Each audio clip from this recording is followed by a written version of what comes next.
আজি আপোনালোকৰ সমষ্টিবিলাকতো কিমান উন্নয়ন হৈছে মই চাই থাকো খবৰ লৈ থাকো ৰাস্তা পদূলি দলং সকলো ঠাইতে আপোনালোকৰ বিজুলী পৰা আৰম্ভ কৰি উজালা সব আঁচনি আজি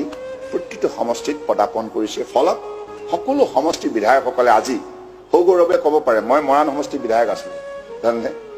এতিয়া সেই সময়ত আমাৰ বিধায়কৰ পুঁজি মাত্ৰ 20 লাখ আছে 20 লাখ টকা আৰু সেই সময়ত বিৰোধী বিধায়ক আছিল বিজেপি এজিপি মিত্ৰজোঁটৰ বিধায়ক আছিল ইমান সমষ্টিটোত সমস্যা বহু ৰাইজক দিবলৈ একোই নাথাকে আৰু চৰকাৰৰ পৰা একো নাপাওঁ তেতিয়া আনকি মই এনেকুৱা এটা অভিজ্ঞতা হৈছে তোমাৰ মাননীয় ভূমিধৰ বৰ্মন ডাঙৰীয়া স্বাস্থ্যমন্ত্ৰী আছে এবাৰ এখন চিকিৎসালয় উন্মোচন কৰিবৰ কাৰণে মাননীয় স্বাস্থ্যমন্ত্ৰীগৰাকী গ'ল